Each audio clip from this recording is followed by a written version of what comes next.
Shalom, amados, boa noite. Vamos mais para mais um vídeo de leitura da Bíblia? Muito tempo.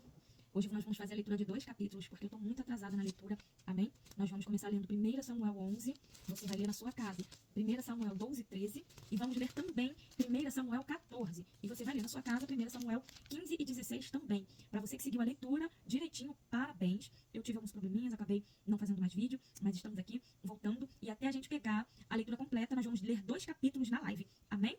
Vamos orar, chamar o amigo Espírito Santo para esse dia, para essa leitura, em nome de Jesus. Amigo Espírito Santo, esteja conosco mais uma vez, em nome de Jesus. Me ajude a ter seriedade com a tua leitura, com o compromisso que eu tenho com o Senhor, e que a cada um que esteja no seu lar também venha ter seriedade e compromisso com o Senhor, em nome de Jesus Cristo Nazareno. Amém. Nos dá força, nos revista e nos proteja, em nome de Jesus. Amém. Vamos começar a leitura, vai ficar um pouquinho longo, porque o capítulo 11 é pequenininho, mas o capítulo 14 é mais longo, amém? Então vamos fazer a leitura. 1 Samuel 11. Saul derrota os amonitas. Mais ou menos, um mês depois, Naás, o rei dos amonitas, marchou contra a cidade de Jabes, na terra de Gileade. O exército de Naás cercou a cidade, e então os homens de Jabes lhe disseram: vamos fazer um acordo, e nós o aceitaremos como chefe. Naás respondeu: eu faço um acordo, mas com a seguinte condição: furarei o olho direito de todos vocês, e assim humilharei todo o povo de Israel. Os líderes de Jabes disseram: dê-nos 7 dias para mandar mensageiros por toda a terra de Israel. Se alguém vier nos ajudar, então nos entregaremos a você. Os mensageiros chegaram a Gibeá, onde Saul morava. Quando deram as notícias, o povo começou a chorar de desespero. Naquela hora, Saul vinha chegando no campo com gado e perguntou: o que foi que houve? Por que todos estão chorando? Eles lhe contaram o que os mensageiros de Jabes tinham dito. Quando Saul ouviu isso, o Espírito de Deus o dominou e ele ficou furioso. Pegou 2 bois, cortou-os em pedaços e mandou-os por meio de mensageiros a toda a terra de Israel com a seguinte mensagem: é isso que acontecerá com os bois dos que não seguirem Saul e Samuel na batalha. O povo de Israel ficou com medo do que o Senhor poderia fazer, e então todos vieram com um só pensamento para seguir Saul. Saul os reuniu e os levou de Bezeque. Havia 300.000 homens de Israel e 30.000 homens de Judá. Eles disseram aos mensageiros de Jabes: digam ao seu povo que amanhã, antes do meio-dia, vocês receberão socorro. O povo de Jabes ficou muito alegre quando recebeu a mensagem. Então eles disseram aos amonitas: amanhã nós nos entregaremos e vocês poderão fazer com a gente o que quiserem. Na manhã seguinte, Saul dividiu seus homens em 3 grupos. Ao amanhecer, eles avançaram sobre o acampamento amonita e o atacaram. Lá, pelo meio-dia, já haviam massacrado os inimigos. E os que escaparam se espalharam, cada um fugindo para um lado. Então o povo de Israel disse a Samuel: onde estão as pessoas que disseram que Saul não seria o nosso rei? Traga essa gente aqui, que nós a matemos. Mas Saul respondeu: ninguém será morto neste dia, porque hoje o Senhor Deus deu a vitória ao povo de Israel. E Samuel disse ao povo: vamos todos a Gilgal, e lá confirmaremos Saul como nosso rei. Então foram todos a Gilgal, e lá, no lugar sagrado, fizeram de Saul o seu rei. Ofereceram sacrifícios de paz, e Saul e todo o povo de Israel festejaram o acontecimento. Agora nós vamos ler 1 Samuel 14. Você vai ler em casa o 15 e o 16. A vitória de Jonathan.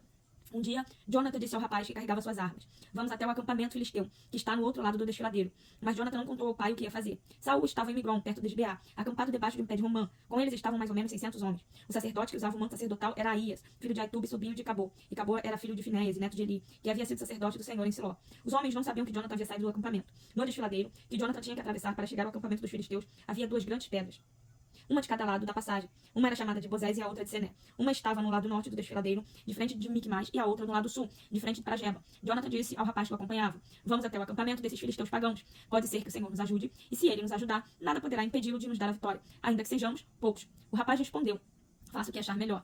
Eu estou com o Senhor. Muito bem, respondeu Jonathan. Vamos até lá e deixemos que aqueles homens nos vejam. Se eles disserem para ficarmos parados até que cheguem perto de nós, nós obedeceremos. Mas se eles disserem para irmos até o lugar onde eles estão, nós iremos, pois isso será um sinal de que o Senhor Deus nos deu a vitória. E aí os 2 deixaram que os filisteus os vissem. E estes disseram: vejam, alguns hebreus estão saindo das tocas onde estavam escondidos. Então os soldados filisteus chamaram Jonathan e o rapaz: subam até aqui. Queremos mostrar uma coisa a vocês. Jonathan disse ao rapaz: siga-me, pois o Senhor deu ao povo de Israel a vitória sobre os filisteus. Ele subiu engatinhando, e o rapaz o seguiu. Jonathan ia atacando e derrubando os filisteus, e o rapaz ia matando. Nesse primeiro ataque, eles mataram cerca de 20 homens, em uma área de mais ou menos 1.200 metros quadrados. Todos os filisteus que estavam no acampamento ficaram apavorados. Os patrulheiros e os soldados do acampamento tremeram de medo. A terra também tremeu, e houve grande confusão. Quando nós estamos debaixo da mão de Deus, quando a gente está debaixo da direção de Deus, Ele move céus e terras ao nosso favor. O que acontece, infelizmente, é que a gente tem estado em lugares que não está debaixo da direção de Deus. Temos feito coisas que não estão debaixo da direção de Deus. Quando a gente está debaixo da direção de Deus, o Senhor faz céus e terras tremerem ao nosso favor. E muda as situações. Não é pela quantidade de pessoas. Jonathan estava apenas com seu moço, e eles tinham uma força sobrenatural, venciam guerras sobrenaturais, porque estavam debaixo da proteção do Senhor. Talvez você esteja perdendo uma luta simples. Talvez você esteja perdendo uma guerra simples, porque Deus não está contigo nesse negócio.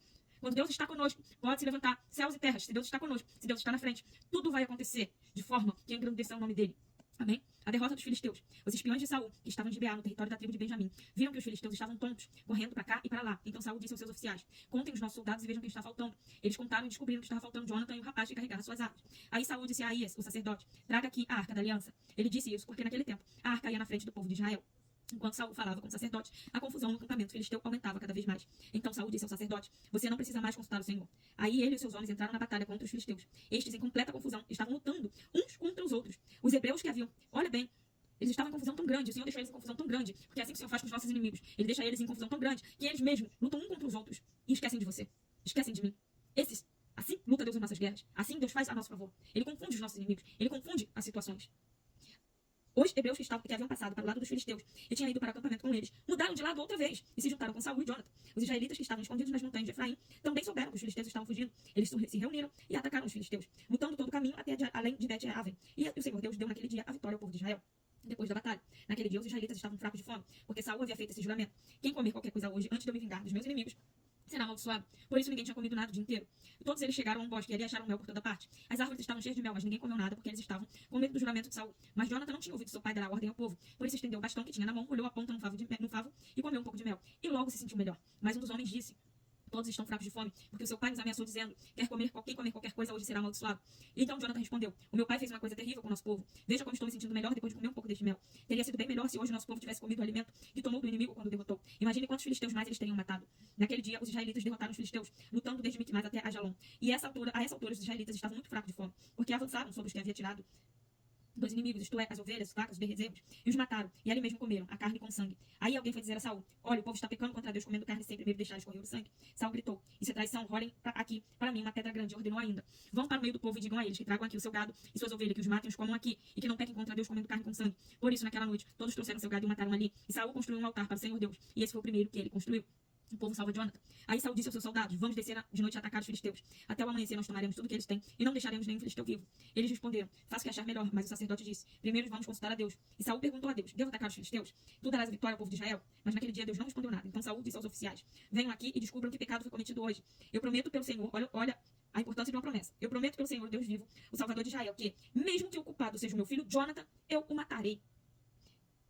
Mas ninguém respondeu nada. Então Saul ordenou: Fiquem todos de um lado, e eu e meu filho Jonathan ficaremos do outro. Faça o que achar melhor, responderam eles. Então Saul disse ao Senhor, o Deus de Israel: Ó Deus, por que não me respondeste hoje? O Senhor Deus de Israel responde por meio do sorteio. Se a culpa for minha ou de Jonathan, responde pela pedra marcada. Urim, mas se for de Israel, o teu povo responde pela pedra marcada Tumim.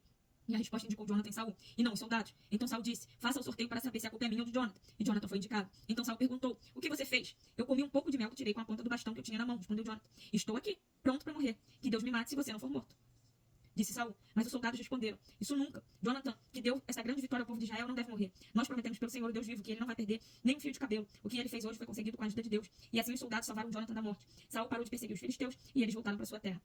Mais pra frente, Jonathan vai morrer. Todos os filhos de Saul, inclusive, vão morrer. O reinado e a família de Saul. Depois que se tornou rei de Israel, Saul lutou contra todos os povos vizinhos que eram seus inimigos. Os povos de Moab, de Amon e de Edom, os reis de Zoba e os filisteus. E em toda parte em que lutava era vitorioso. Saul lutou corajosamente e venceu os amalequitas. E defendeu o povo de Israel de todos os ataques. Saul tinha 3 filhos homens, Jonathan, Zvi e Malquissua. E a sua filha mais velha chamava-se Merabi. E a mais nova, Mical. A sua mulher chamava-se Ainoã e era filha de Amás. O comandante do exército de Saul era seu primo Abner, filho do seu tio Ner. Quis o pai de Saul, e Ner, o pai de Abner, era filho de Abiel. Durante toda a sua vida, Saul lutou ferozmente contra os filisteus, e sempre que encontrava um homem forte e valente, ele o alistava ao seu exército. Amém? Saul, ali naquele dia, ele liberou uma palavra de maldição contra o seu filho Jonathan. E acontece que toda a casa de Saul, ela caiu. Seja por essa palavra, seja pela desobediência. Eu quero dizer pra você, no final desse vídeo, cuidado com quem você tem amaldiçoado. Cuidado com as palavras terríveis que você não tem mandado em cima de um filho, de uma filha, do seu esposo, da sua esposa, da sua parentela. A palavra, ela tem poder. Tem poder pra abençoar e poder pra amaldiçoar. Qual fonte tem jorrado da sua boca? Bênção ou maldição? O que jorra de sua boca diz mais sobre você. Diz tudo sobre você e nada sobre a pessoa que você está amaldiçoando ou abençoando. O que jorra de você é do que o seu coração está cheio. Se a sua boca tem saído murmuração, tem saído maldição, tem saído palavras pesadas, é porque o teu coração está corrompido. Você precisa urgente de libertação. Se você é um murmurador contra todas as áreas da sua vida, você precisa urgente de libertação da parte de Deus. Aqueles que estão com o Senhor, a sua boca tem que ser fontes de água viva e não cisternas rotas. Amém? Fica com essa palavra essa noite. Que Deus nos abençoe. Em nome de Jesus. Shalom, Adonai.